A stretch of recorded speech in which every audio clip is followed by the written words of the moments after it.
Today is Tuesday, the 21st of September. Shout out to Earth, Wind, and Fire.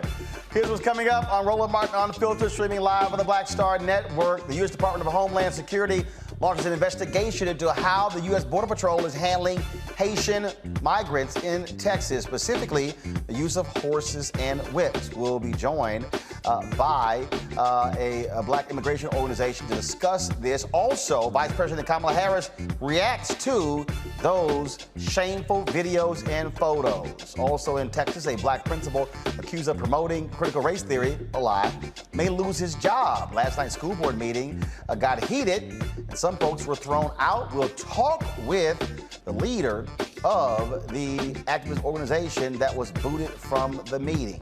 R. Kelly's defense team is doing their best to prove his innocence. They have started their portion of his trial, and believe it or not, there are some doctors opposed to a vaccine mandate.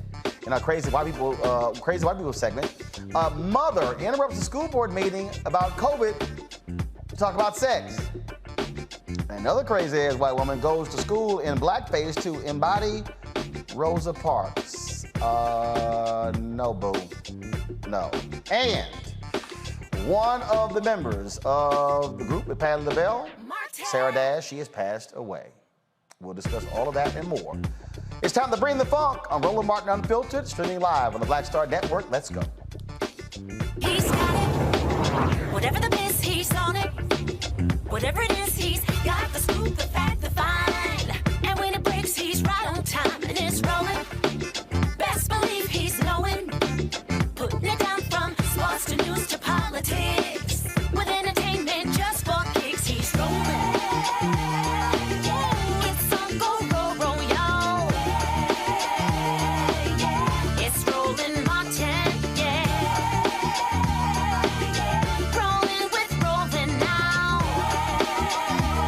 He's funk, he's fresh, he's real, the best, you know he's Roland Martin now.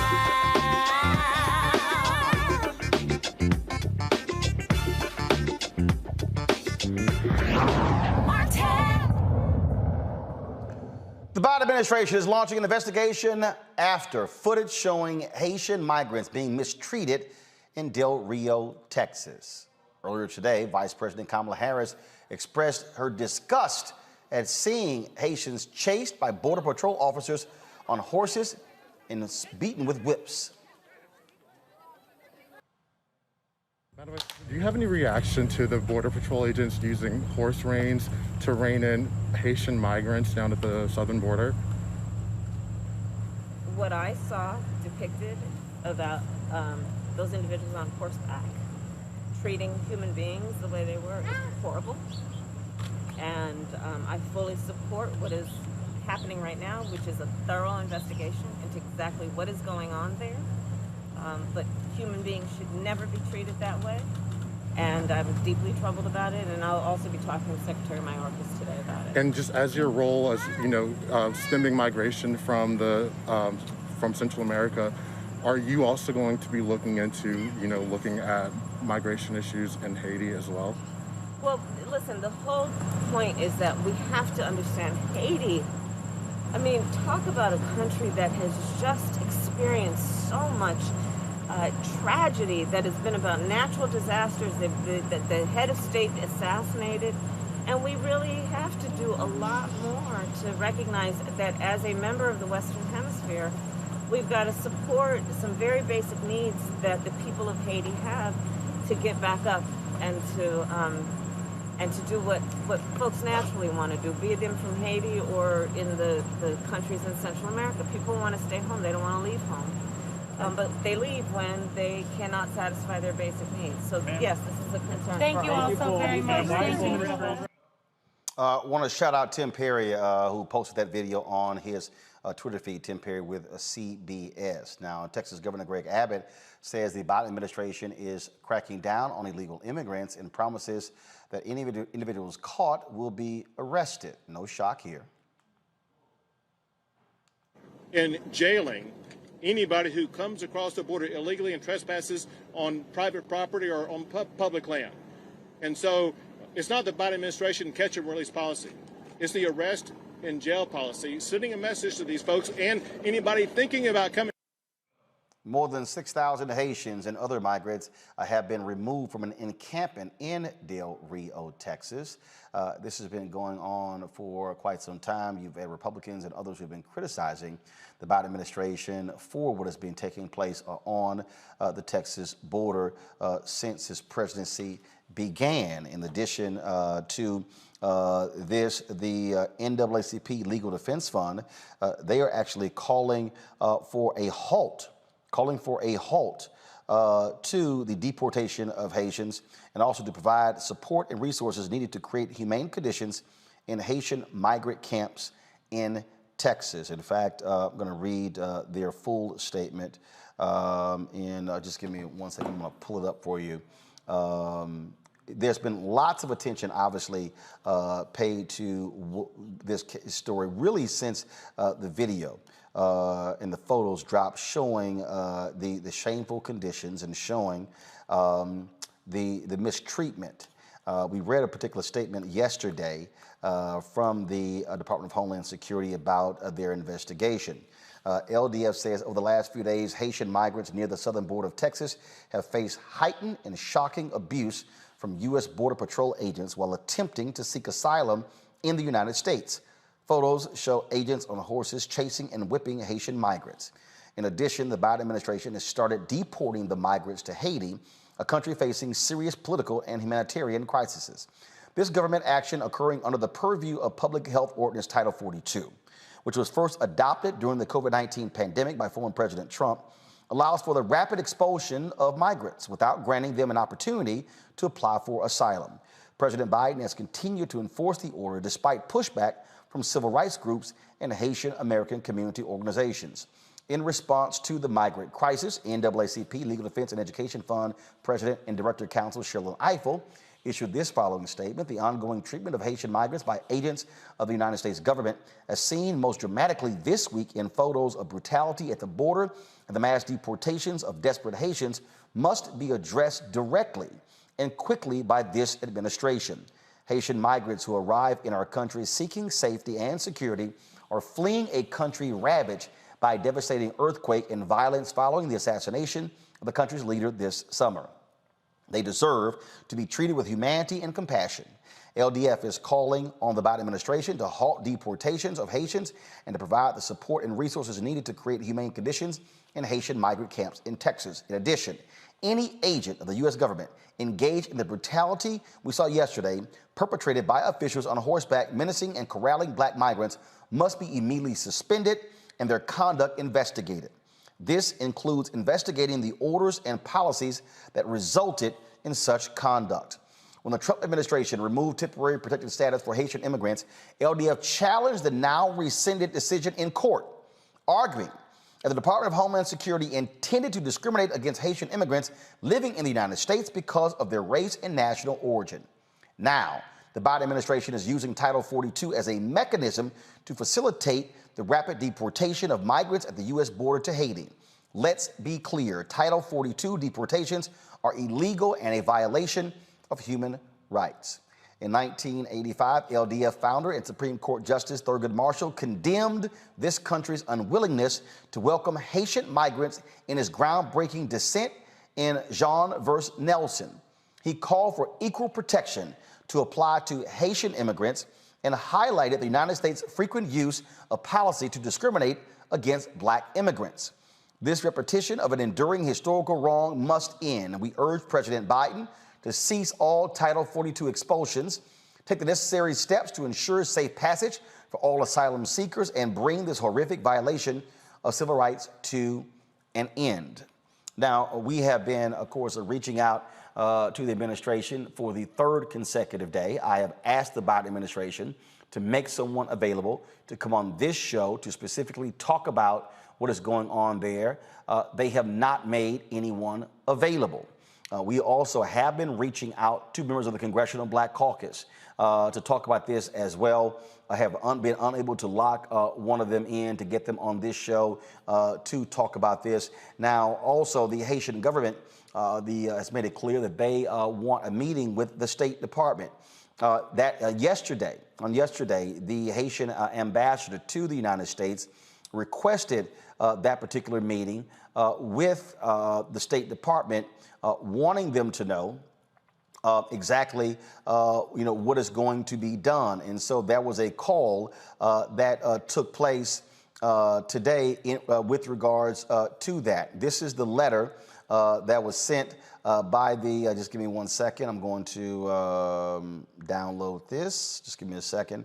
I want to be able to show you the actual letter from the Haitian ambassador.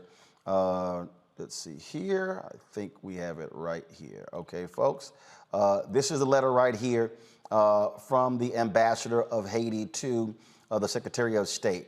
I have the honor to write you in order to draw your attention on the current situation regarding hundreds of Haitian migrants arriving at the U.S. border and stranded under a bridge in the Rio Grande Valley in Texas.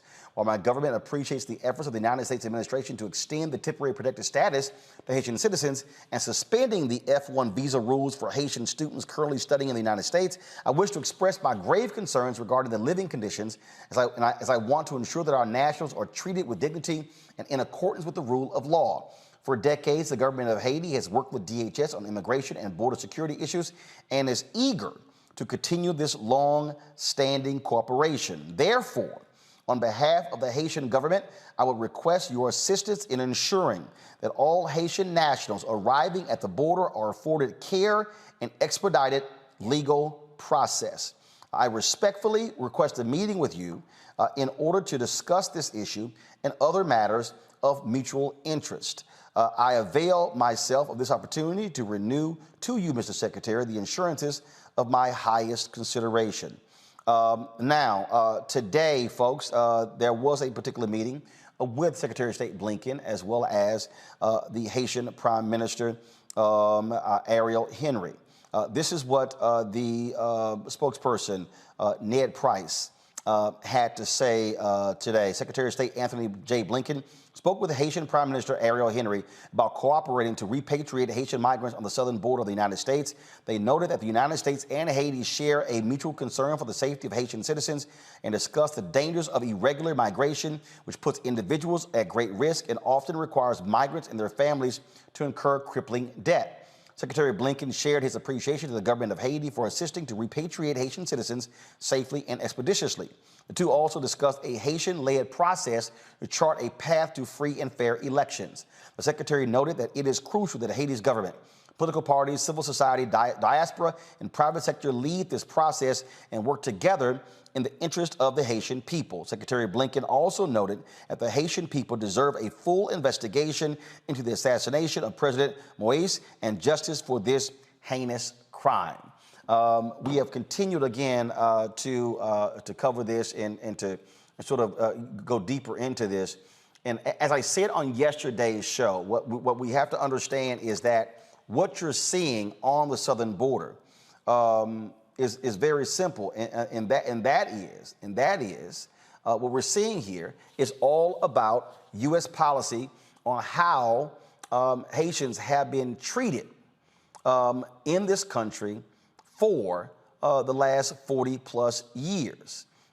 This goes back to President Jimmy Carter, when you had Cubans coming to the United States, and then Haitians, as they tried to come here as well, then they were turned back. So America has always had a different policy for Haitians than they did have for Cuban Americans. Let's go to my panel. Teresa Lundy, principal founder, TML Communications. Dr. Mustafa Santiago Ali, former senior advisor for environmental justice at the EPA. Brianna Cartwright, political strategist. I'm glad to have all three of you here. Teresa, this is absolutely a human rights crisis and a PR crisis for the Biden administration. To have these images of Haitians being beaten by a border patrol on horses and with whips, this deserves swift action by the administration. How have you assessed what they have done thus far?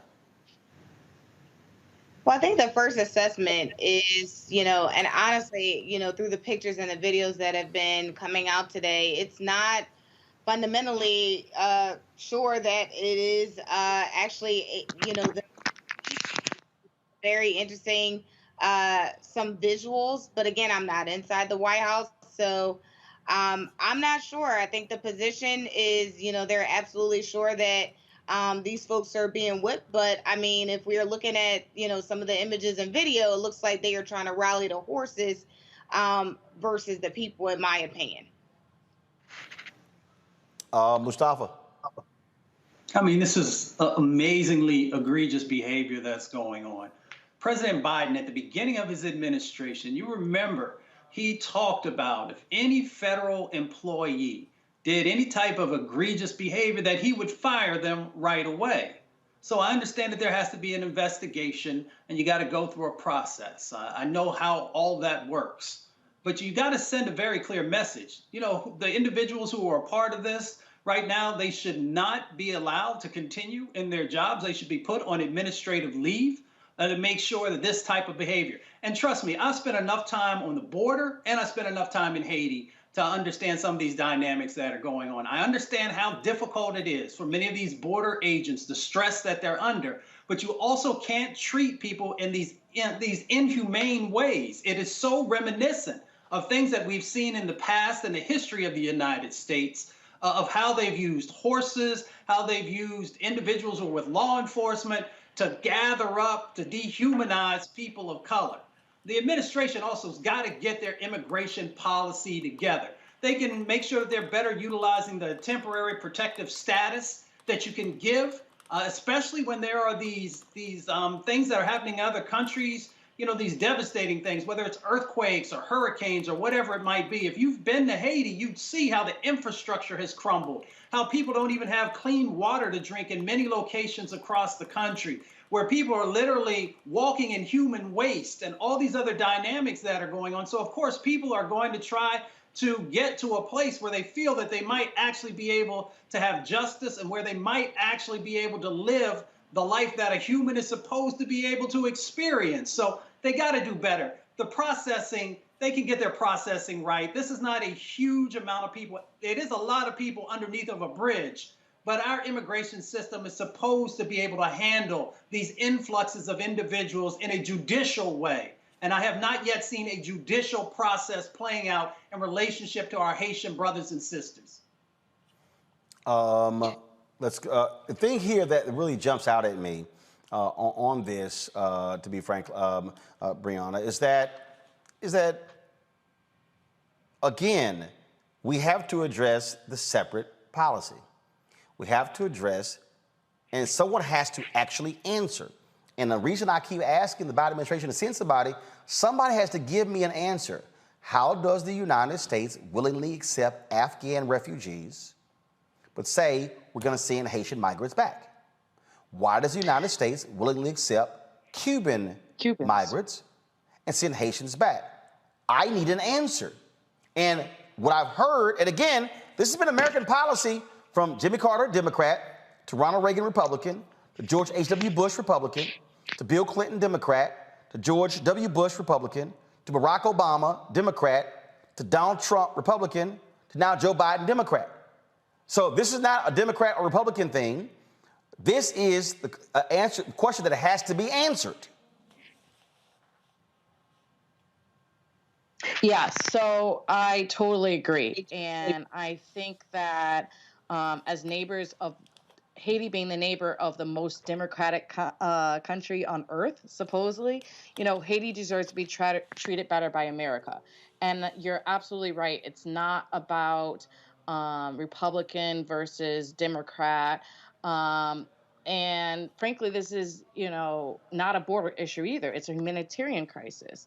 And I do think that it's important now for Black people to stand in solidarity with Haitians to demand better treatment and fair due process. As you stated, Cubans get the pass and we don't. And there's a lot of race to play into it. And all of this will continue to happen as Black people globally, if Black people in America do not step up to advocate for people, for Black people globally. We have nothing to lose except for our chains in the first place. 2 months ago in Haiti, the president was assassinated, and it's been replaced by a de facto form of government, but no one has been brought to justice. And supposedly there's been Americans that played a part in it, and we go on as if nothing's happened.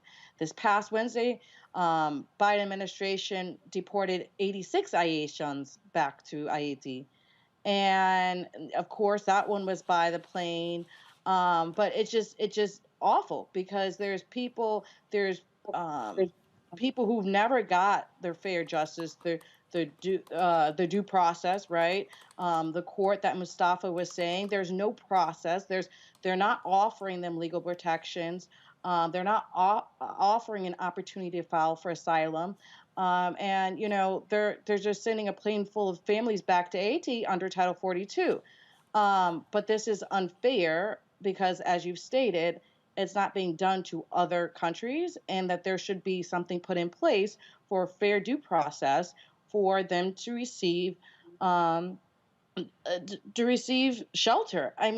The devastating, not just the president, but the devastating earthquake, resulted in 2,000 Haitians dying and homes destroying and displacing many.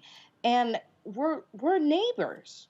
And so it's just uncalled for, and we do need to stand together, and we need to demand for answers, and we do need protections, and this needs to play out in court.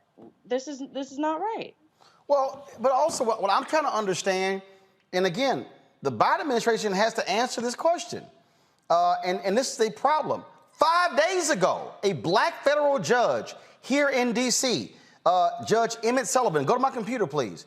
This is what he did. A federal judge on Thursday blocked the Biden administration from continuing to use a Trump-era public health order to expel migrant families arriving at the U.S. southern border.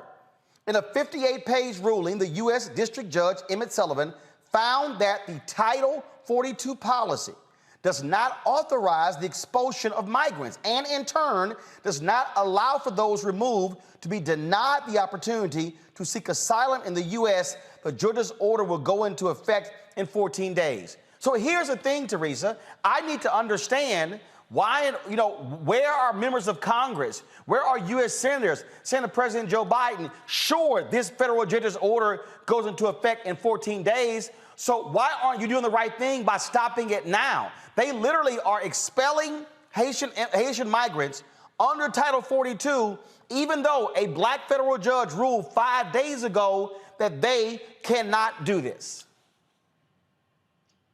And it seems like it's a really weird oversight that is happening, or just not attention being paid not much attention is being paid to it. It seems like, morning talk shows and some of the national conversations are happening still around COVID and getting back to school and getting back to business. But when it talks about the immigration policy and what's happening to our Haitian brothers and sisters, the conversation seems to not be at the forefront of the conversation. Or the communications director for the White House, the press secretary, is saying, as much information as they're given is very generic. And so the American people are left to, look at some of these rulings and look at some of the attention that judges are giving. But again, there is no real solutions that seems like it's happening here. So when we ask the members of Congress and the members of Senate, what are they going to do for our Haitian brothers and sisters, and they are silent, these are the type of actions that we need to look forward to when they're asking us for their vote, but also when they are asking for support for some various plans that are on the table right now. The thing here now, first of all, Judge Sullivan's order only applies to families, so they can still send back individuals who are single. It does not apply to unaccompanied children. But still. We can't say what's humane. We can't say what's how other folks are treating individuals when this is what we are doing, Mustafa. This is what the United States is doing. And the other thing is this here, okay, to say, well, we're gonna have an investigation into these allegations. These are not allegations of being on a horse with whips. There's video. There are photos. Those individuals, they know who they are. Why isn't DHS come out and say, like we've seen in some police jurisdictions, X number of individuals who were captured on video and photos using whips against Haitian migrants have been suspended and removed from the front lines and placed on desk duty? I don't understand why it's that hard. It's not hard. It can happen literally with a phone call and a document that's signed. It's really that simple. I worked in the federal government long enough to know that when you want to do something, when something's a priority, there's a phone call that comes from the top and it gets done. And it gets done right away. This is hypocrisy. So let me just say this real quickly. I support the Biden administration on a number of positive things that they have done. But if the Trump administration had done something like this, there would be all kinds of outcry by groups saying, that you got to right away fix this, that you've got to make the changes happen. And enough folks haven't had the outcry. The administration, as I often say, my grandmother says, when you know better, do better. This administration knows that it has to do better, because if they continue to allow this type of behavior to go on, it's very reminiscent of when we had Latinx kids and families being placed in cages. So when you do these types of behaviors, it's hard sometimes to see the difference between an administration which all of us said needed to go and an administration that all of us did everything in our ability to make sure that they were put into office. So they need to really quickly fix this situation. Then they need to start to lean in on the immigration policy and make sure they're getting that right, because this type of behavior is going to continue over and over again because it's baked into the system.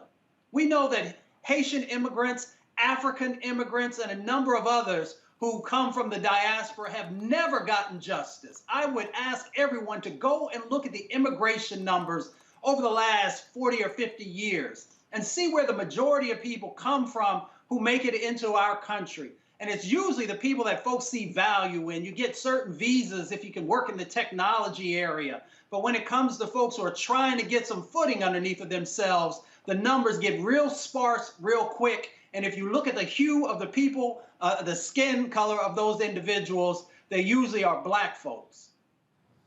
Brianna, and it's interesting because when you look at the reaction. First of all, I've been tripping out all these yahoos who want to hop on my social media and say, even like last night, Roland, why'd you talk about the Haitian deal? I'm like, you do know we discussed it for a whole hour on the show. Where in the hell were you? But the thing here, and I got, especially all these B1, ADOS, FBA people who were always dogging immigrants before, but now all of a sudden they care about Haitian immigrants. Yeah, I'm calling y'all out too. But the thing here is this here. Okay, so here's the question even for a lot of black people that we got to deal with. It's a lot of black folks I've heard who are like, yo, we shouldn't have these folks in the country. Okay, are you against Mexican immigrants? Or are you against Haitian immigrants? See, this has been a contentious issue that doesn't get a lot of conversation, a lot of discussion about what happens in the black community. I know a lot of black folks who love sitting here, and I've seen their tweets, and I've seen their posts in our chat rooms on YouTube and Facebook. Got a lot of critical things to say about immigration, but are they saying anything about, and we've been talking about, these black immigrants?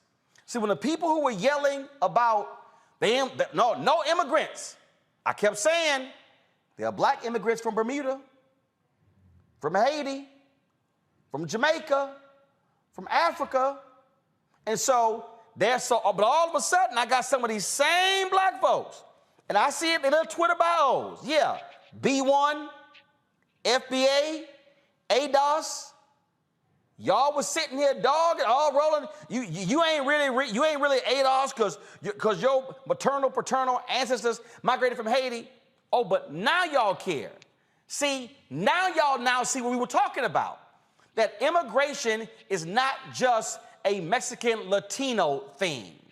It impacts black people too. Yes, and I think a lot of people, I would say, especially a lot of Black Americans, sometimes do not see themselves in the larger diaspora.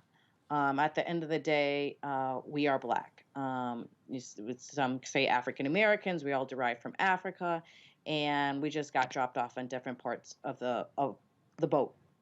And so I think that the focus of us uniting is important, but also the fact that when our brown brothers and sisters were having the same issues, being outraged there, right? Because it's really the philosophy of ignoring it when it's not your problem, but then when it comes to you, you realize, okay, there wasn't anyone to stand up for them, and now there's not anyone to stand up for you, right? So whenever there's an injustice, just making sure that you're in the forefront of it not ricocheting out. I think that it's important for us to be critical on our administration, despite where you lie in the party, from a DNC member to a grassroots organizer. And I think that it's very crucial that we use the courts, abide by law, and make sure that everyone is safe and we are holding up the ideals of what it is to be American, right? We say that we're a democratic country and so forth, but then we have these issues. And if we really care about people and doing what's best, our administration needs to reflect that. What this is exposing is exactly what we kept saying repeatedly. And folks, I have been covering this issue for more than a decade. When we had TV One's Washington Watch, when we had News One Now, I kept saying, y'all, immigration ain't just a Latino thing. And now all of a sudden, folks see it. Now all of a sudden, so here's the question that people need to answer. White folks do and black folks do. Teresa, Mustafa, and Brianna. Okay. Are you outraged at the treatment of Haitian migrants because horses and whips were used? Or are you outraged that we are not allowing a process to allow them to seek asylum? That's the real deal some of the people got to answer. Because, see, I think some of these folks are outraged by saying, see, Biden no different from Trump. But some of these folks, see, again, the question is, are you for real? And I think some folks are playing games here because they were shitting on immigrants, and now all of a sudden they black immigrants, now they care. But we kept telling you they existed. Now you're seeing them. Let me say this. The Biden administration is definitely different than the Trump administration, and that's why we got to hold them accountable. And we got to make sure that let them know that we have outrage and that we expect something different. And then they have to live up to that. But if we don't push and we don't put pressure, then change is not going to happen as quick as it needs to. And we've got to also really stay engaged in this immigration set of conversations. You know, people often think when they see migrant farm workers that it's just brothers and sisters coming from Mexico and Central America. There are a number of brothers and sisters that are coming from Jamaica and coming throughout the Caribbean who are also out there in the fields working. So we need to understand the totality of what's going on. And this is not just an issue on the southern border. We often talk about the southern border. It is also about the northern border and individuals who can blend in Canada and then make their way down into the United States. So let's make sure that we have an immigration policy that is understanding both borders and that justice actually becomes a part that is fully represented in the process. And then we won't have these types of situations going on. See, it's so interesting. I see some of the people that comment, Roland, that's unfair. We can care about both. No, some folks don't care about both. And what I'm trying to challenge folks on, again, and the point that I'm raising is that there are black folks who are ardent opponents of immigration. Mm-hmm. So again, what are you angry about? Are you angry about the treatment of the Haitian migrants, or are you angry about the fact that there is a different standard that is used for people from different parts of the country? Again, somebody has got to answer. If these governors are talking about they are going to welcome Afghan refugees with open arms, I need somebody to explain to me, what's the difference? What is the difference? I will say that you should be outraged by both. But even if, right, playing the devil's advocate, even if you are against immigration for whatever reason, I still think this is an opportunity to be upset or outraged because of the usage that is different than how we've handled even other migrants. See, here's my whole point, Brianna. I'm not saying folks should not be outraged, but what I am doing is also exposing the fault line of individuals who now all of a sudden care, but the question is, what do you care about? And I'm telling you, and I see a whole bunch of these folks. I get there, and when they tweet me, or I look at their Twitter bio, I see ADOS, I see FBA, I see B1, and I think back to all the attacks that I've been under for the last 2 years. Folks like, yeah, you ain't no real American because your grandfather's ancestors came from Haiti. Oh, so now y'all want to question who's a real American. And I've seen a lot. Look, I can go back to my radio show, WVON in Chicago. Folks were calling in, hell no, we don't need these damn immigrants in the country. And again, I'm asking the question, you don't want to see immigrants in the country, or you don't want to see Latino immigrants in the country? And I have been warning black people that the difference is we are mostly seeing Latino immigrants on television and newspaper. But now all of a sudden you're seeing black immigrants. So people have got to now answer that question. And that's why I'm challenging that point as well. I'm not dismissing, I'm not letting the Biden people off the hook. They got to be held accountable. I want answers, but also I'm challenging folks to say, do you really all of a sudden care about the Haitians, or are you using this for your own purpose? Brianna, go ahead. I think the real issue that we're not talking about as a Black American, the reason one would be upset at the Latino American, et cetera, or any other immigrant, is the disparities we see economically. So the thinking of we're at the bottom and, okay, we have the car washes on lock and that's all we can have. And now blah, blah, blah comes and takes our jobs. It's the whole rhetoric of blah, blah, blah comes and takes our jobs, which isn't true. I mean, slave days, we picked cotton, we wanted to be free. Like, they're doing jobs that a lot of Americans wouldn't want to do. But I think it's really the issue of us still being at an economic crisis and America being set up institutionally, right? Racist institutionally, where we have these different hierarchies. And so we want to say, oh, we're on this wrong, right? And, we've created this rhetoric where it's very divisive, right? When they say, oh, your grandfather's from Haiti, so you're not Black American, right? Well, you're American. You were born in America. You became a citizen, or et cetera, et cetera. You're American when the government says you're American, and there's processes to it. And they shouldn't prevent people from going through those processes. But I do think that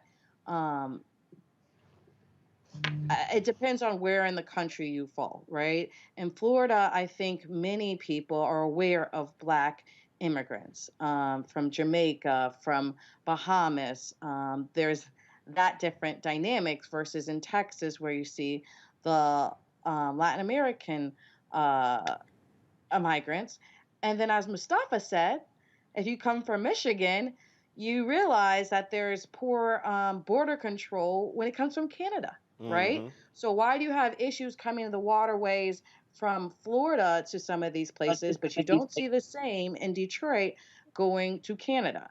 So it is a lot about race, and that's the time where we need to realize we shouldn't piecemeal when it's important or not, right? We need to advocate for Blacks globally and being treated fairly, and all the process applying to everyone the same. Well, it is certainly a huge, huge issue that we have been looking at, we'll continue to look at, and I'm gonna tell y'all right now, Biden administration, I'm gonna email y'all every single day. I'm gonna email you 2 or 3 times a day. Black Caucus members, every single day. Every single day. I want to see, where are all of these white United States senators? Where are you? Where are the calls for congressional investigations? See, this is very simple. If it happens under Trump and continues under Biden, both are wrong. See, I'm not going to play this bullshit game that Sean Hannity and Laura Ingraham and Tucker Carlson and you see the right wing play, where, oh, everything Biden does bad, but everything Trump did is wonderful. This is wrong. Heads should roll. People should be fired. Now, it does not take that long for this to happen. And so, we're going to keep talking about it. In the next hour, we're going to talk with an activist of a Black immigration group about this very issue, about what their plans are. We're going to go to a break. We come back, we're going to discuss the issue of a Black principal in Texas. School districts now trying to essentially fire the brother on some made-up BS. Folks, be sure to support what we do here at Roland Martin Unfiltered. Download our Black Star Network app. All you got to do is go to Apple phone, Android TV, Roku, you name it, Amazon Fire TV, Xbox, Samsung's Smart TV. Download the app on all of those platforms. You can also support what we do by joining our Bring the Funk fan club, where every dollar you give goes to support the show. Of course, Cash App, $RM Unfiltered, PayPal.me/R Martin Unfiltered, Venmo.com is /RM Unfiltered, Zelle is Roland@RolandSMartin.com, Roland@RolandMartinUnfiltered.com. When we come back, we'll talk about the case of the principal in Texas. Next on Roland Martin Unfiltered on the Black Star Network.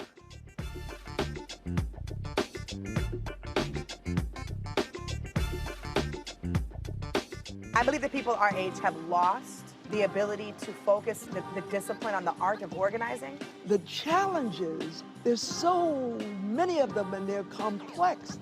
and we need to be moving to address them. But I'm able to say, watch out, Tiffany. I know this road. That is so freaking dope.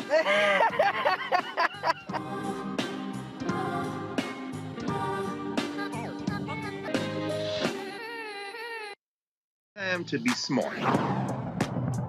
Roland Martin's doing this every day. Oh, no punches! Thank you, Roland Martin, for always giving voice to the issues. Look for Roland Martin in the whirlwind, to quote Marcus Garvey again. The video looks phenomenal, so I'm really excited to see it on my big screen. Support this man, Black Media. He makes sure that our stories are told. See, this difference between Black Star Network and Black-owned media and something like CNN. I got to defer to the brilliance of Dr. Carr and to the brilliance of the Black Star Network. I am rolling with Roland all the way. Honored to be on a show that you own. A Black man owns the show. Folks, Black Star Network is here. I'm real revolutionary right now.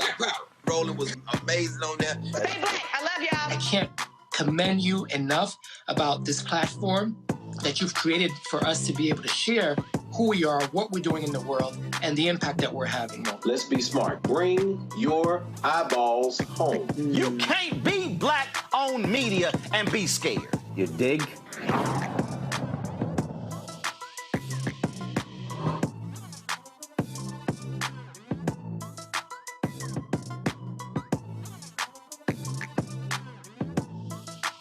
Floyd's death hopefully put another nail in the coffin of racism. You talk about awakening America. It led to a historic summer of protest. I hope our younger generation don't ever forget that nonviolence is soul force. Priceless.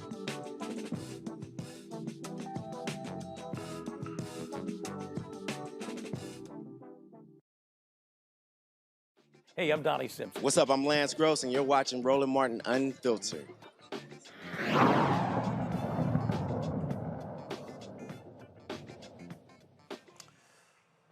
A North Texas school board meeting got heated as the board decided on the fate of a black high school principal. The Grapevine-Colleyville Independent School District School Board naturally voted to propose the non-renewal of the contract for Dr. James Whitfield. He, of course, the high school principal, has been on paid administrative leave since late August. Of course, people claim that he was teaching critical race theory when he says he wasn't. We had him here on the show discussing that. Whitfield was at last night's meeting. Watch this. Hello, I'm Dr. James Whitfield, Dr. Ryan, folks, Board of Trustees. I first want to express my gratitude for all the love, support, and encouragement from the community, especially our students who have regretfully been criticized for their speaking up in this matter. I stand before you today no different than I was when I came in 1819. I'm an advocate for all kids. I believe every student, regardless of race, religion, sexual orientation, whatever bucket you want to put them in, I believe they all have they should have access to excellent, equitable education. Yes, I said those words. Unfortunately, my unapologetic stance for those things has brought us here tonight, which is disheartening. The attacks from people outside is one thing, but the outright silence and direct actions taken towards me by GCISD leadership team, sorry, trying to get this in, are what's absolutely heartbreaking. I can assure you, I have not changed. I'm still the same man today as when you hired me in 1819. You promoted me twice in 3 years. So I asked you, what has changed since July 26th? Thank you, Dr. Whitfield. Dr. Ryan. Excuse me, please, sir. Thank you, Dr. Whitfield. We need. Hey, Our next speaker. Wait. We're doing really good, and now we're not. Please stay quiet when we are changing speakers, please, so we can continue to run the open forum. Appreciate it. Thank you, Dr. Coley. Whitfield. Our next speaker is Carrie Whitfield. Please come to the podium, state your name, and if you're a resident of GCISD. Hi, my name is Carrie Whitfield, Dr. Ryan and members of the board. I stand before you this evening, the wife of James Whitfield and the mother of a GCISD third grade student. My husband is an amazing man. He is kind to all. He's an amazing father and husband. He's a phenomenal educator. He loves the community he serves. Each member of his staff, every one of his students would run through a brick wall for him. And as you've seen for the last several weeks, they will also do it for him. He loves them and he loves them right back. I am heartbroken at the actions taken by individuals who clearly do not know my husband and clearly do not have a true connection with Colleyville Heritage High School. But what has been more devastating is to watch individuals in leadership positions in this room who know my husband's heart, yet side with these very people. You know better, and my hope is that you'll do better. Thank you. Thank you, Ms. Whitfield.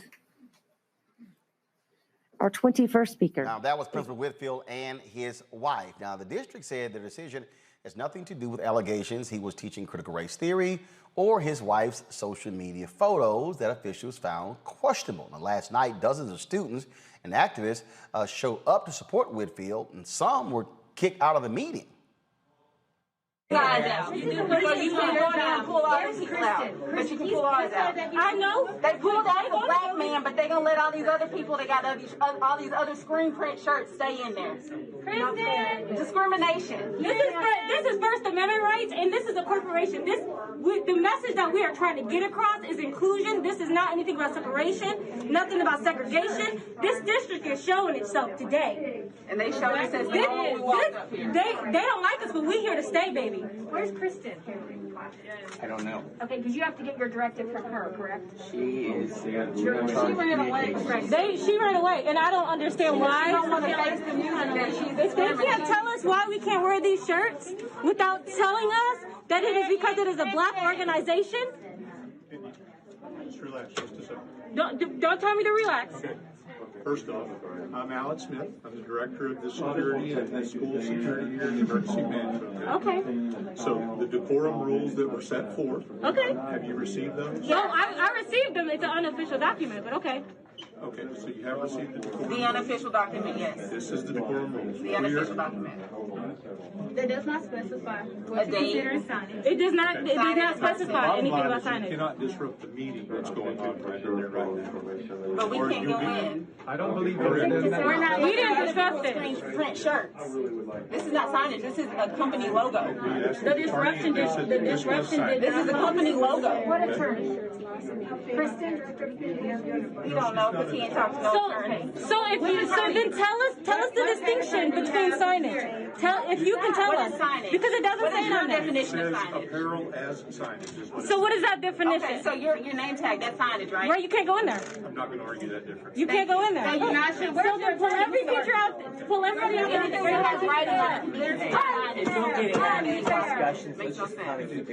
Unfair.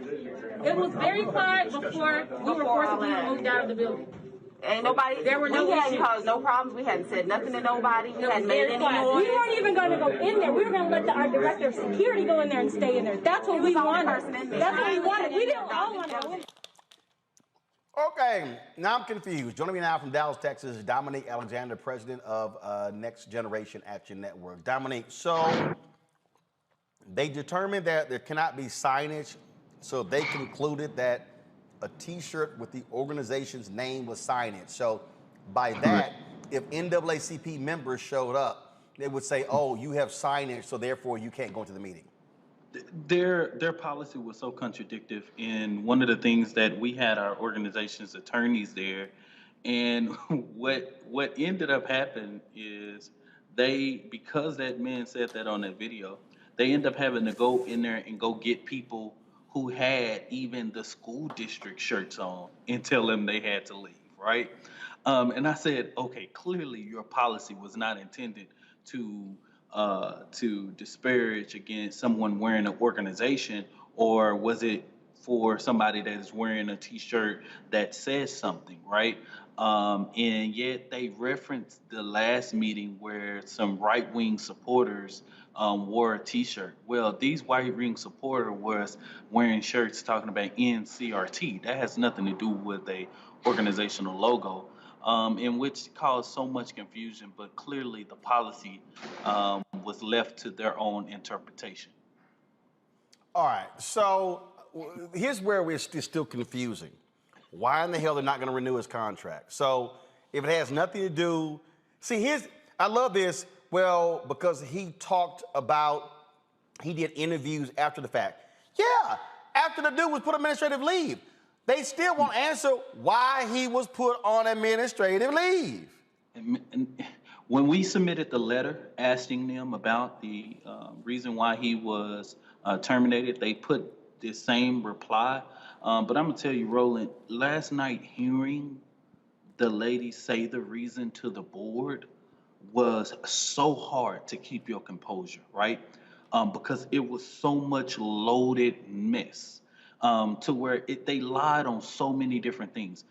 When he had the meeting with the superintendent on August 11th, he literally left the school and went there. His secretary called him and said that the superintendent had canceled the meeting, and he ended up having to meet with his executive director, and his executive director had put him on paid administrative leave, right?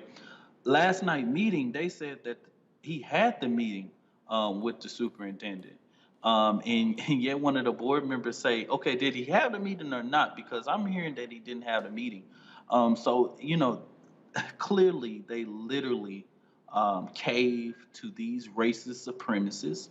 And Roland, I have to remind you that this is right down the street from Curl ISD, South Lake Curl, that is literally on national news right now. This is the same pretty much neighborhood that's next door from each other.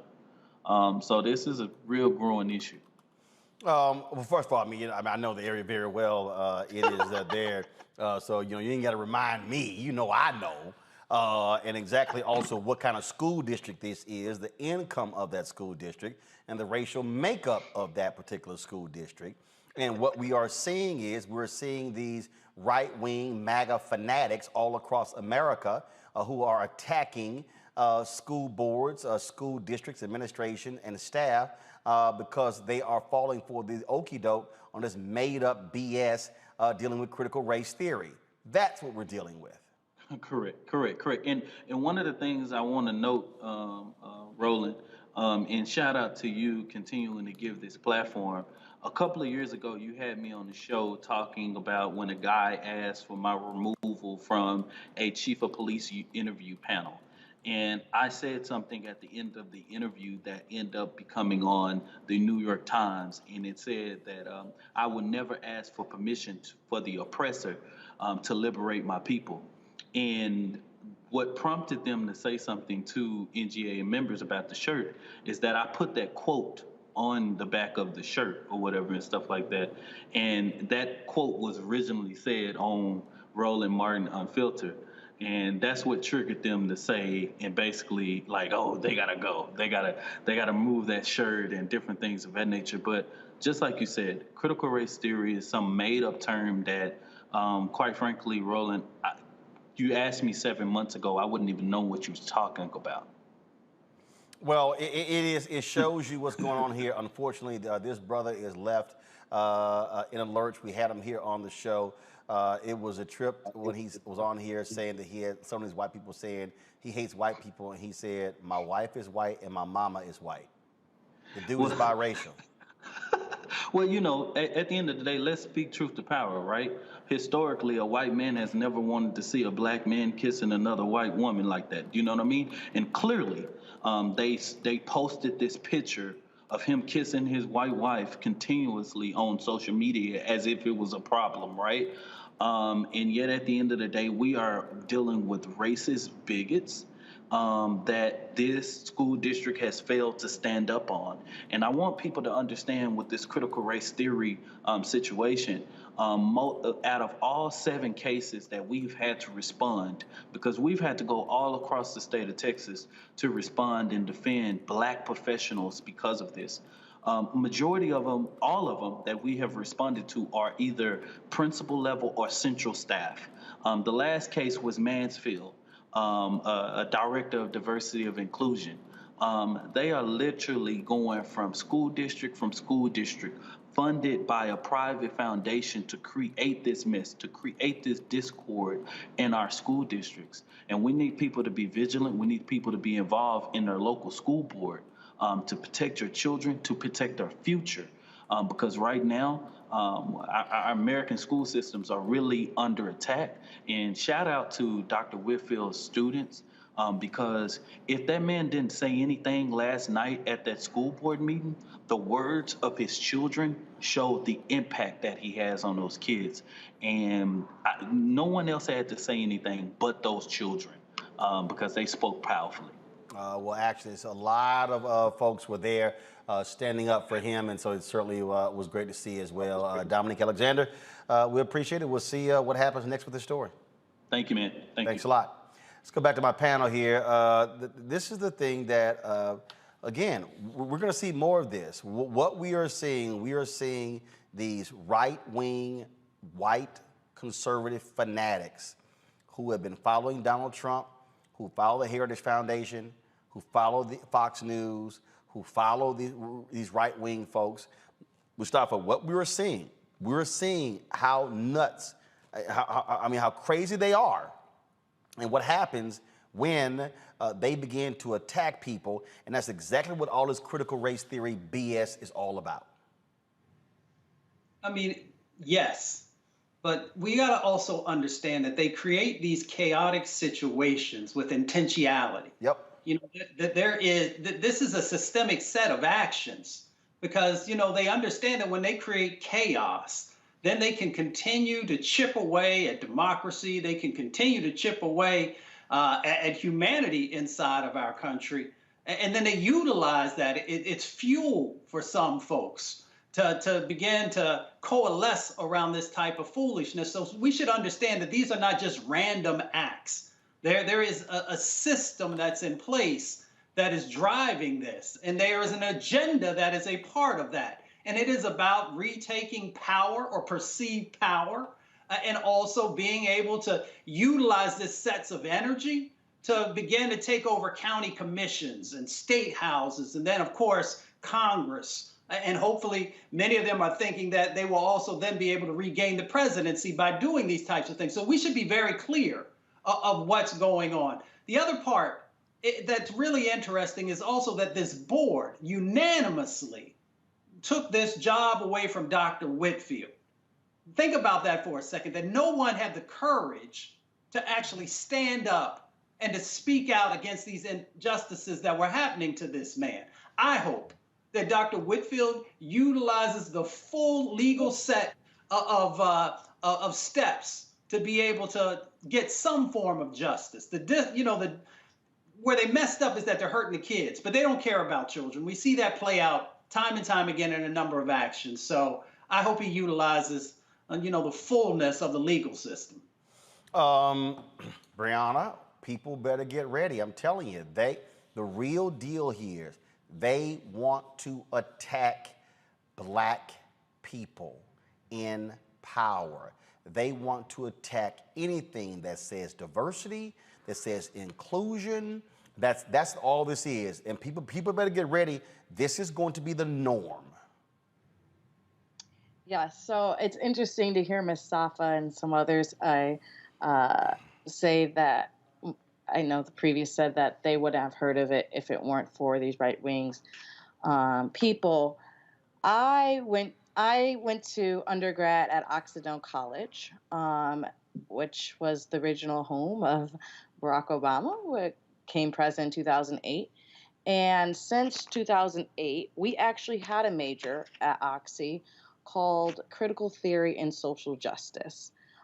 So there was a lot of people who graduated in my class from this major. I remember thinking, why go into that major? What is that? Et cetera, et cetera. But it really engaged in rigorous interdisciplinary analysis of the complex issues and the globalization and social injustice, just like we were just talking about Haiti and how this plays overall. And so it allows, to analyze cultural theories. So it's interesting to now see it played out nationally, because I've been exposed since 2008 and no one said anything, right? We were learning and trying to better ourselves, and it became a thing when Trump decided that he was going to stop allowing basically for social progress in trying to better our nation. But I do think the critical discourse is important. I do not believe that that's what was going on with the administrative leave of this principal. I mean, of this teacher. But, you know, if we're going to bring this into the conversations, even if he were to be teaching this, I think it's a right time in our nation for us to have these dialogues. First of all, he's a principal. He's not even teaching. He's not even teaching. Right. I mean, they are. But see, here's the whole deal. Here's the deal. I don't even want to go down. Here's why I don't want to go down the path of we should be teaching these things, because that's what they want. See, Mustafa just said something that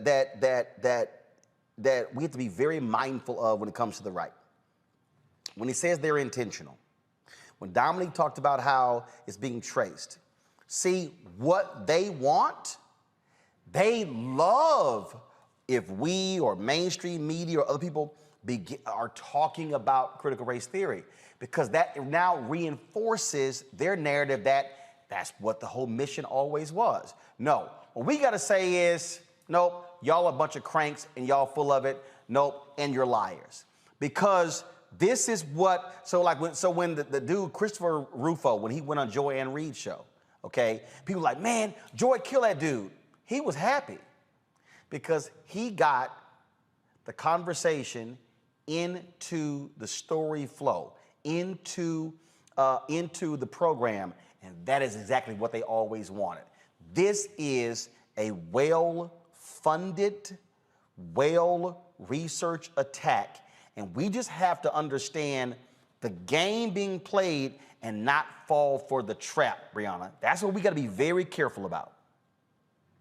Well, so I hear you, and I understand that we need to be deliberate and stick to the point. However,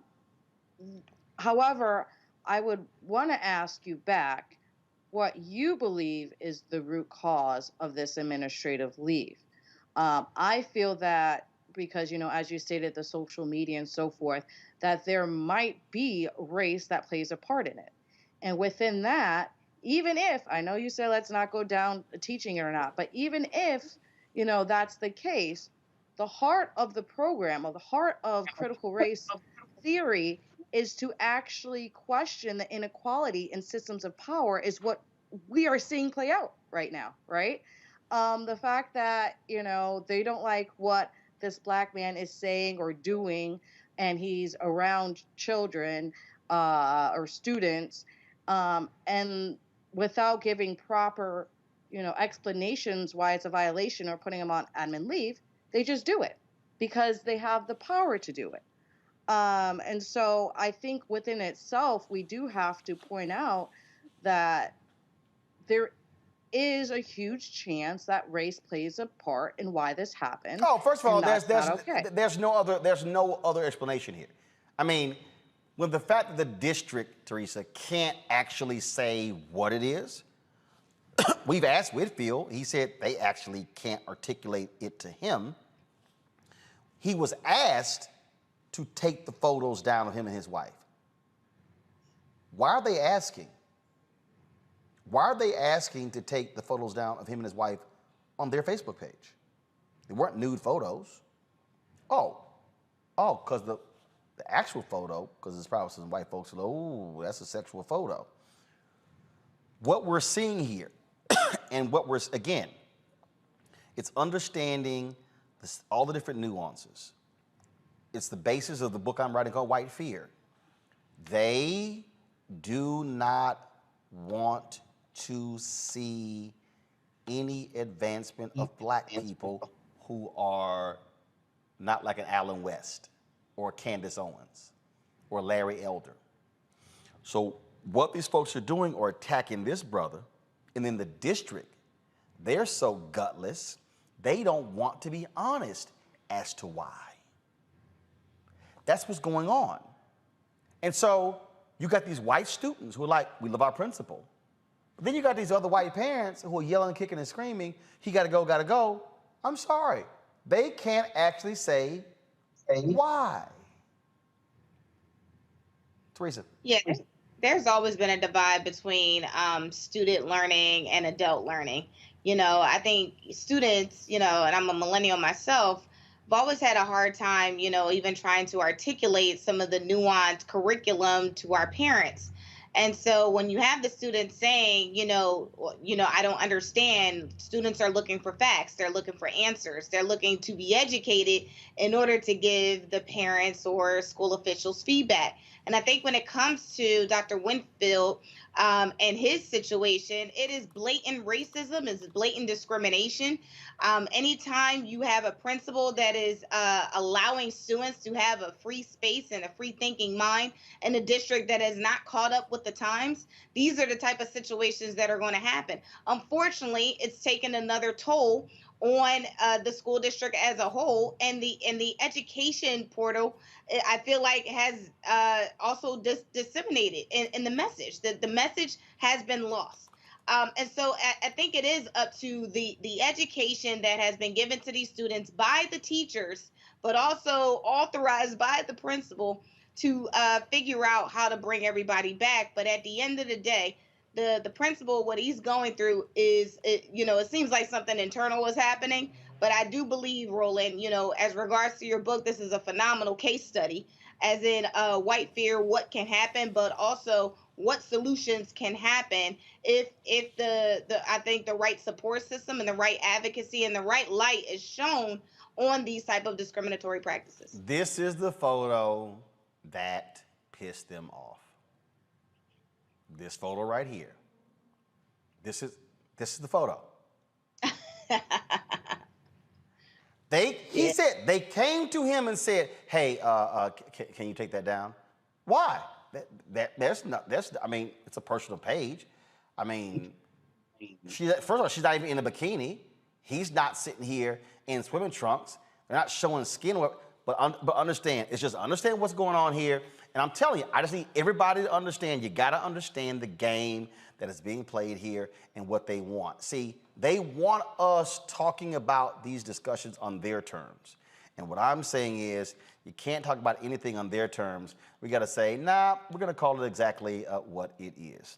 All right, folks, go to our next story here. It's R. Kelly's defense turn to call witnesses to prove the singer's innocence on day 21 of the trial. Today's Kelly's accountant, John Holder, testified he never saw him torment his alleged accusers. Holder described seeing Kelly carrying around a backpack full of cash to take the women and girls on shopping sprees. On cross-examination, prosecutors tried to discredit Holder by saying, as R. Kelly's accountant, he was not a significant player in Kelly's inner circle to know the intimate details of what was happening with Kelly's accusers. They will continue their defense on tomorrow.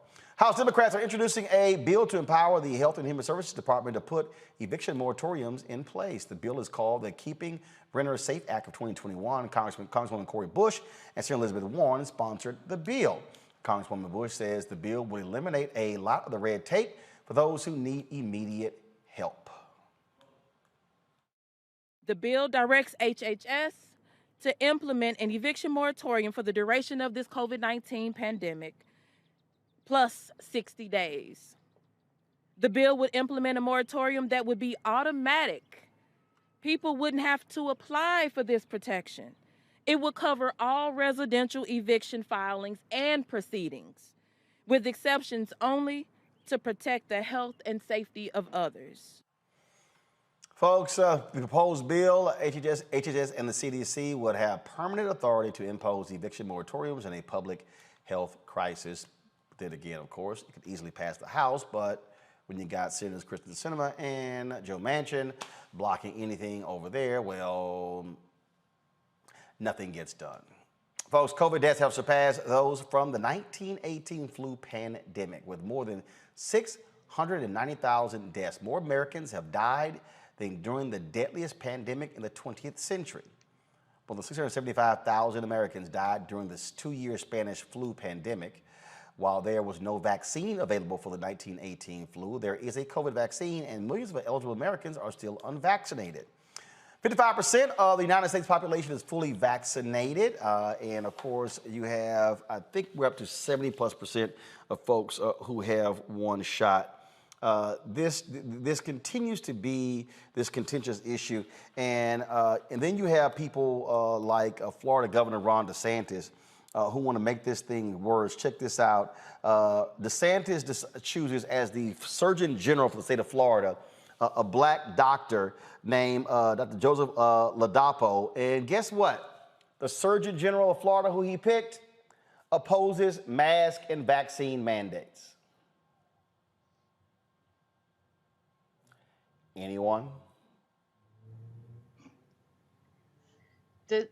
DeSantis is what we call him. Say it again. DeSantis is Death what we call Santis? him. Yeah, it's, because that's what he's putting on his people is death. The Satan was one, and we can use his name many ways, but we know that he's trying to run for president and trying to be remembered, and unfortunately, these antics, which he saw happen in Trump, is what he thinks will allow him to get to that stage, and it's sad. And the fact that they used, just like they used Ben Carson, we saw what happened with him in COVID-19.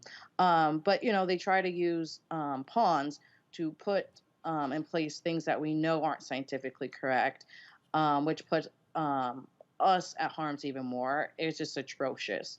And he's playing a game, and we know it. There is other people who have, for example, the mayor of Detroit, Mike Duggan. He was the CEO of a hospital and has a lot of health background, and he hasn't required or do mandatory masks. And I know other mayors who haven't, even on the Democratic side. And, there's, for me, I'm okay with not mandating masks. I do think that it's important for us to encourage, allow for it to happen, to push and explain and educate on. I'm sorry, I didn't mean to say masks. I meant to say vaccinations. But to encourage people to get vaccinations, allow the access and fully educate people. So I do believe we should, and I believe everyone should get vaccinated who can. But if they don't, I don't think it's for the government to bear the consequences and responsibility. The responsibility and the fault is on the person who decided, I'm not going to get vaccinated. But how do you then? Okay, so if that's the case, then how does that jive with other government mandates? So, for instance, if you want your child to go to school, you got to take vaccines. If your state wants federal highway funds, the Reagan administration forced them to change the law to say raising the drinking age from 18 to 21. Louisiana was the last state to hold out, but they could not afford to hold out because of those federal highway funds. So the reality is there are mandates. In fact, we have mandatory minimums for jail there in Florida. So there are a number of government mandates. If you're talking about a public health crisis, why shouldn't the government make a vaccine or a mask mandate? I'm not saying that the government should or shouldn't. Actually, what I'm saying is I know that I'm vaccinated. And so I know that I care that I don't die. Right, but that's you. But again, what should government do? Because the bottom line is this here. The same people who are choosing to say, I ain't getting vaccinated, their ass is getting sick, they going to the hospital. And the problem is they're filling up the hospitals, and there are people who need who have other illnesses who can't get in because these dumbasses are filling the hospital up. So you got to do something. And the fact that we have surpassed the number of deaths from the 1918 Spanish flu and there's no end in sight, okay, then what does government do? Yeah, it's a hard question. No, actually it's not. I don't think it's hard. I think when you reach a certain point, government has to say, we are stepping in. Because you know what? Y'all can't sit here and pay attention and do it your damn selves. I just think that's what government has to do. You know, and this whole, like, okay, I'm just gonna play for some of you what this dude said in Florida. Just so you understand the thinking of some of these people, just listen. I have to check my watch because I'm in a different time zone. Okay, so good afternoon. It's a pleasure to be here. I'm just really very happy to be here in Florida working with Governor DeSantis and the leadership here in Florida to really think thoughtfully and in a very positive way about our public health here in Florida, and frankly, hopefully set an example for other states around the country, and maybe even further than that. So I'm really just honored and overjoyed to be here. My family is looking forward to coming. You know, we've sold the kids. We've got 3 boys, so they know Disney World is here, and they're looking forward to that. And anytime they have complaints, we mention Disney World, and everything's okay again. So I'm very happy to be in this position. Very happy to be joining the faculty of University of Florida also. And I talked to the governor, and there are a few things that we're going to keep in mind as we approach public health here in the state of Florida. So the first is that Florida will completely reject fear as a way of making policies in public health. So we're done with fear.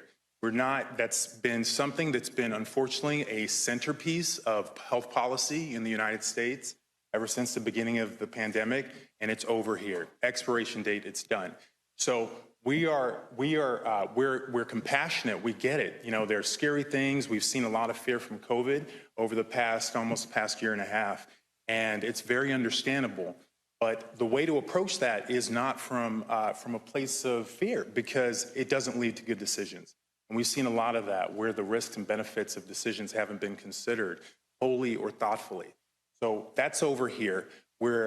In terms of our approach, we are going to have a positive approach. We're going to acknowledge the fact that, there are some things that are scary, but that's not the only thing. That's not the place that we're going to make decisions from. So we're going to really think globally about the health policy decisions that we make in this state. The second thing that I plan to be sure is very clear in our policy making is that we're going to make it very explicit. We're going to be very explicit about the differences between the science and our opinions. So we all have opinions, we all have a perspective, and we are absolutely entitled to those perspectives. What's been happening over the past year is that people have been taking the science and they've been misrepresenting it. They've been using the science, and it's been unclear when the discussion about the science ends and discussion about how you feel about the science and what you want people to do with the science begins. And that will never be a problem here. That's never going to be something that Okay.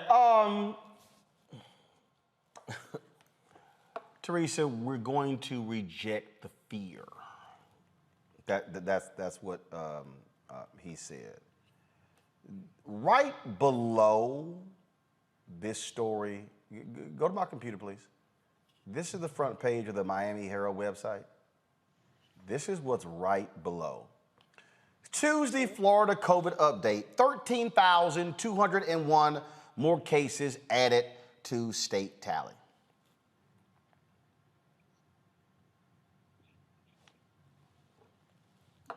I think you're absolutely right. I mean, the Spanish flu originated here in the city of Brotherly Love, and the case numbers have not amounted up to the current COVID-19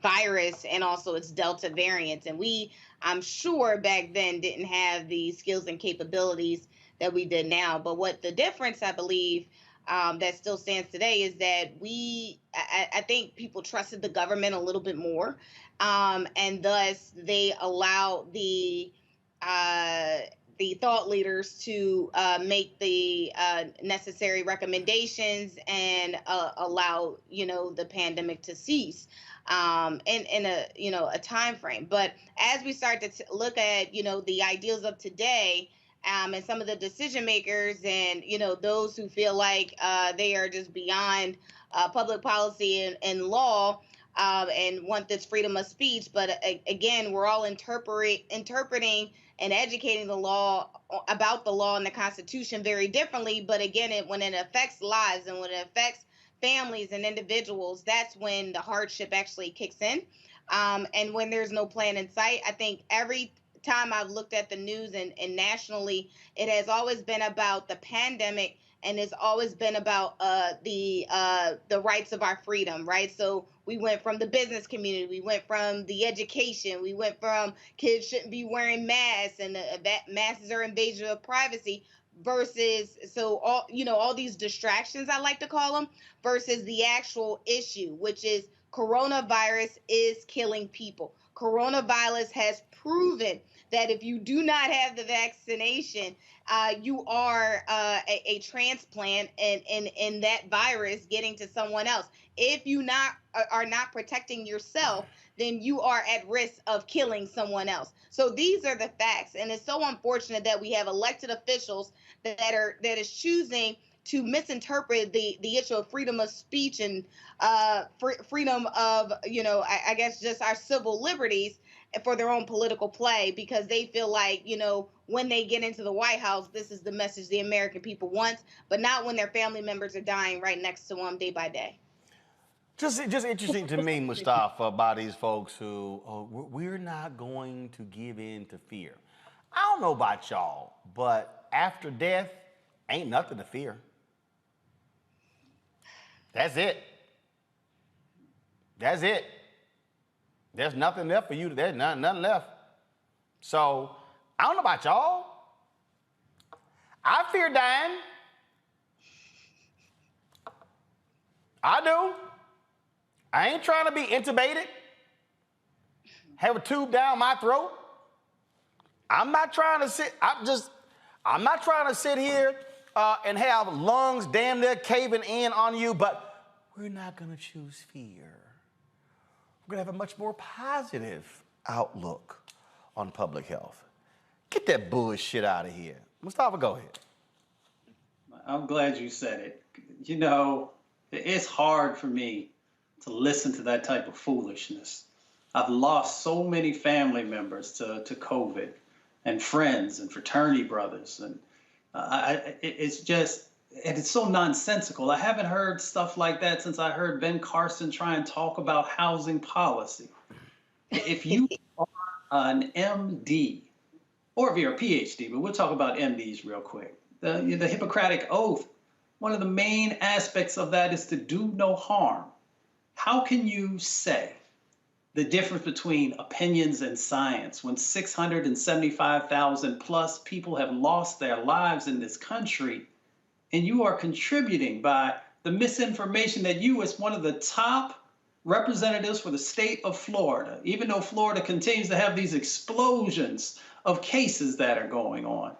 So, it's really tough. I mean, I saw the Trump administration continue to roll out individuals who were not qualified and who did not understand, the damage that we're doing. Maybe they did understand the damage they were doing. Here's the thing you got to watch. Go and watch that video again and look at DeSantis' face in the background. He even couldn't believe that this person was sharing the information in the way that he did, even though they gave him the talking points, and he couldn't even get those right. So, once again, I continue to encourage people across the country to actually sue these individuals for putting people's lives in danger, for putting your children's lives in danger, because they're going to continue to do it. Because what they're really doing is positioning themselves to be able to run for office at a higher level, and they're willing to do anything, to say anything, and to sacrifice anyone. I had, and one, this is going to be the final comment if I go to my next story. So I had somebody just on YouTube say, y'all don't get it. You can still transmit the coronavirus if you vaccinated. Fool. The vaccine, let me just say this for the people in the back. Again, the vaccine is not going to prevent you from getting COVID. The vaccine is to lessen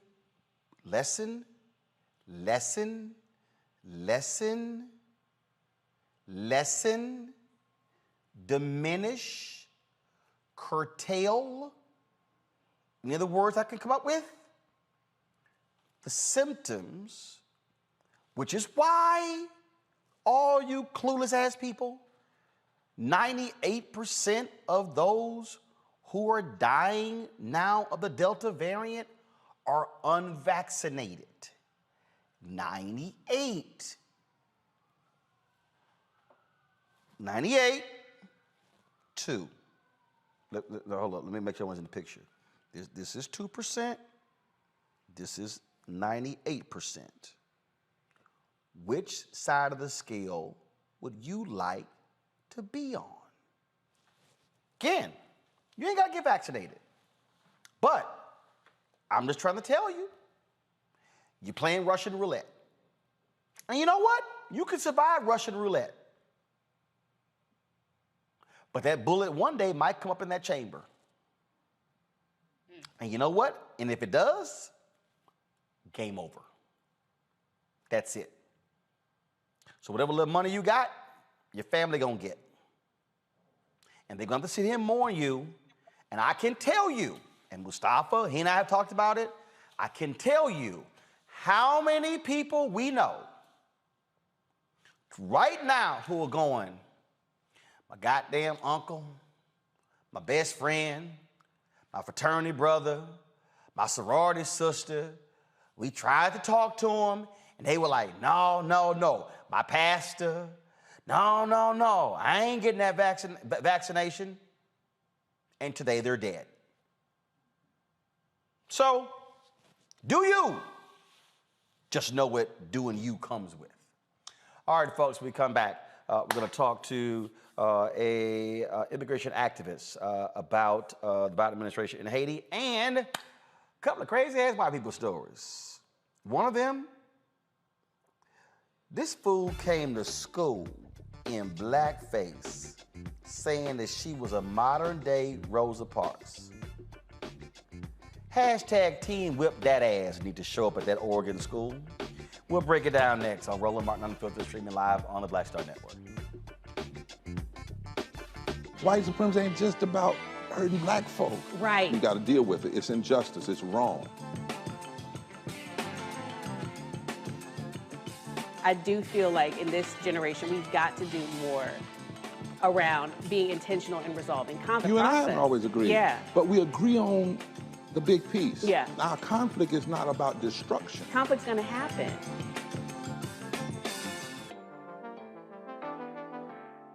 It's time to be smart. When we control our institutions, we win. We win.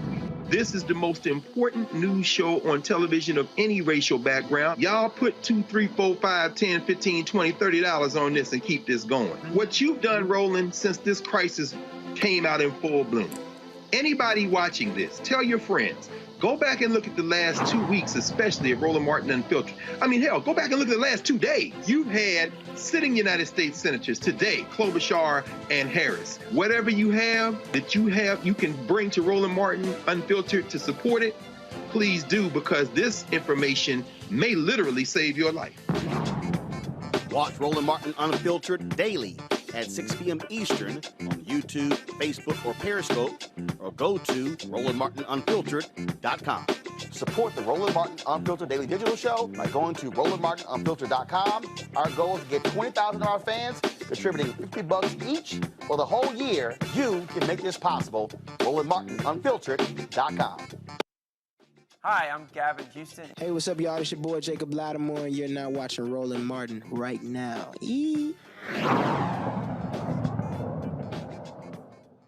All right, folks, we told you at the top of the show, we focused on the unfolding crisis along the Texas border dealing with Haitian migrants. It has been a considerable issue. Again, you've seen the video and the photos. Let's roll that, please. If you have not, it is an unfolding crisis where the United States is actually sending folks back, thousands back. And what was interesting here, you've got folks like conservative Dana Lash, who's calling people saying it's dumb because those are not whips, those are reins. Oh, Oh, really, Dana? That's the sword you're going to fall on. That what we're seeing are not whips, they're reins. So you're defending the swinging of horse reins operating as whips. Yeah, I gotcha. Joining us right now is Nana Jumpi, Executive Director for the Black Alliance for Just Immigration. Glad to have you here. And I was talking earlier, and I was calling some folks out.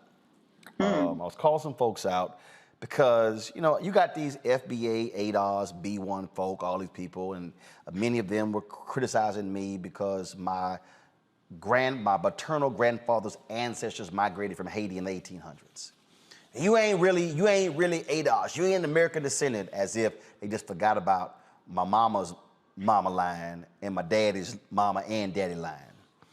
And I said this here because there's a lot of black people, and I've dealt with them over the last more than a decade, who are virally anti-immigration, who now are expressing outrage. And so I raised the question, are you expressing outrage at the treatment of the Haitians in terms about the Border Patrol, or do you actually have care and compassion and want them to have opportunity to seek asylum? And I think it's important for us to make that distinction because some folks operating right now are being real frauds and hypocrites with what was happening because they are ardent opponents of immigration. And I kept saying, but you better not forget the black folks who are also immigrating to the United States.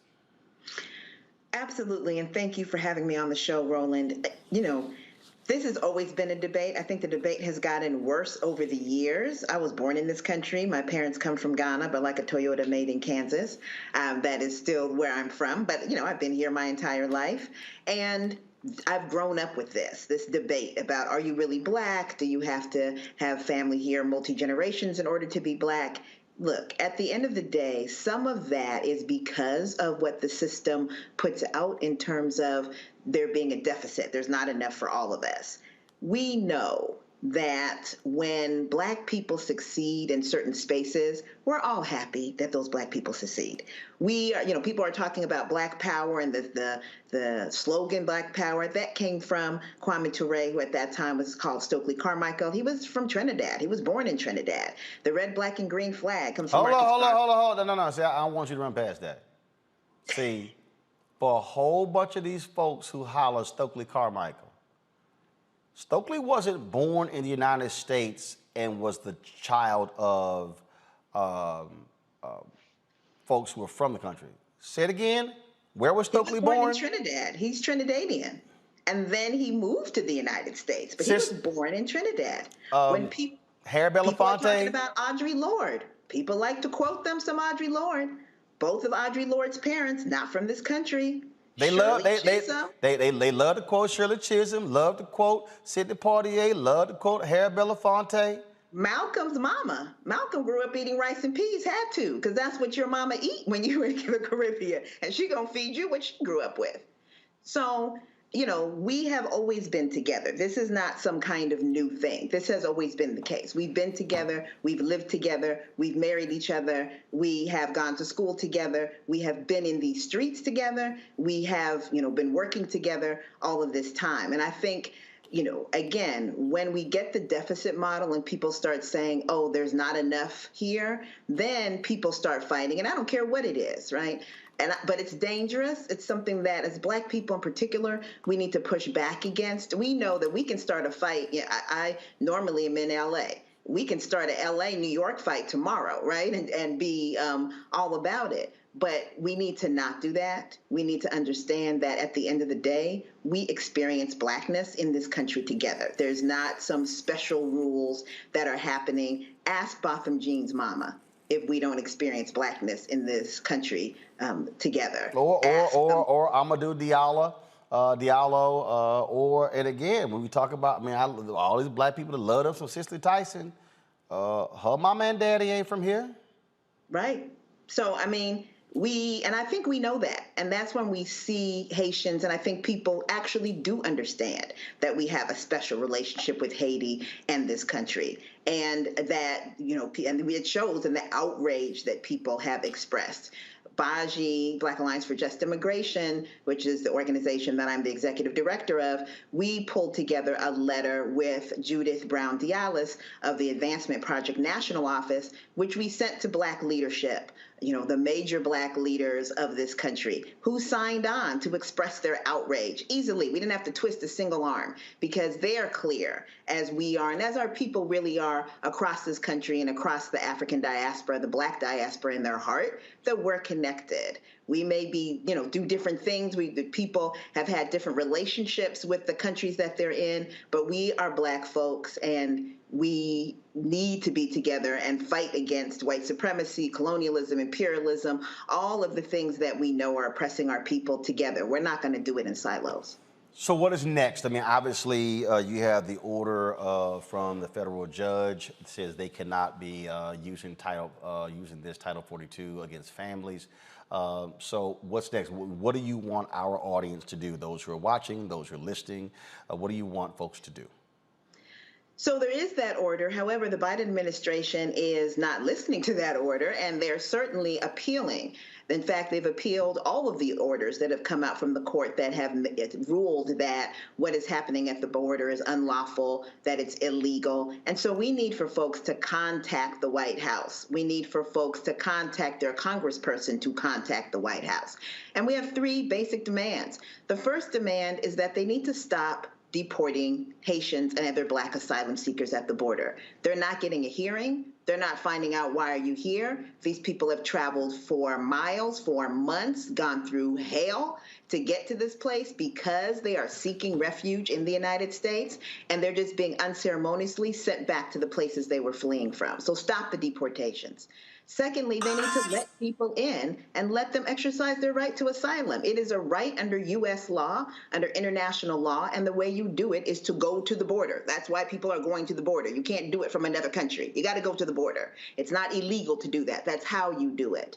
And they need to give people humanitarian parole. That means they need to let people come into the country for humanitarian purposes and be able to apply from inside the country. I got to compare what happened with Afghanistan and how people around this country were so ready to let as many millions of people from Afghanistan come into this country as possible because they saw their suffering and they knew that they needed help.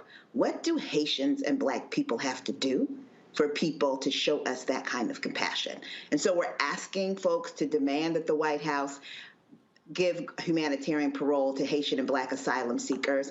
And then thirdly, we need for there to be a complete reversal of Title 42 and all of the other policies that are holding people back, because that ruling is about families. But there are people coming that are single people, that are not families. There are pregnant mothers that are coming by themselves.